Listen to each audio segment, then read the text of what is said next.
Section 1, Ancient History, Chapter 4, The Arrival of the Andals. The Andals originated in the lands of the Axe, east and north of where Pentos lies now, as you can see on the map. From the heartlands of the Axe, they traveled southwest to carve out Andalos, the ancient realm the Andals ruled before they crossed the narrow sea. Andalos stretched from the Axe to what is now known as the Bravosian coastline. The Andals brought iron weapons with them, the suits of iron plates against the tribes that inhabited these lands could do little. The fact that the Andals brought forged iron was taken some proof that the Seven guided them, that the smith himself taught them this art. The seven gods is what we now know as the new gods in Westros, and that came from the Andals. For thousands of years, the Andals stayed in Andalos, growing in numbers. In the oldest of the holiest books, the seven-pointed star, it is said that the seven themselves walked among their people in the hills of Andalos. They promised Hugar of the Hill and his descendants great kingdoms in a foreign land. This is what the Septons and Septas teach as a reason why the Andals left Essos and went towards Westeros. But the histories of the Citadel have uncovered truths that prove otherwise. In the histories, it is said that the fall of Old Gis and the rise of the freeholds of Valyria is a more likely reason why the Andals left Andalos. The Andals fought against them at first, and the Rhoynar might have even aided them, but the tide was unstoppable, and the Andals chose to flee rather than to succumb to slavery with the Valyrian conquest. They retreated to the Axe and the lands from which they sprung, and then they decided to go west and crossed over to Westeros. The Valyrians had denied the Andals the promise of the Seven in Essos, but in Westeros they were free. Their success gave Westeros a new name, Reish Andali, the land of the Andals, as the Dothraki now name it. It is agreed that the first place where the Andals landed was on the Fingers and in the Vale of Arryn. They came from the Axe, but the quickest way was to come from Andalos itself. Sweeping through the Vale with fire and sword, the Andals began their conquest of Westeros. Their iron weapons and armor surpassed the bronze with which the first men still fought. Many of the first men perished in this war.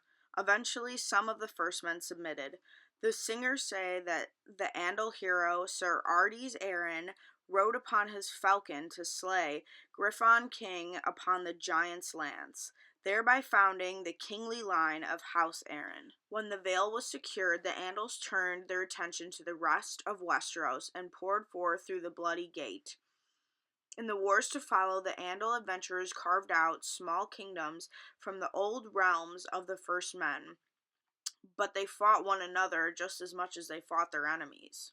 In the wars over the Trident, with its hundreds of battles, eventually Christopher V proved unable to defend his father's legacy, and so the kingdom fell to the Andals as well.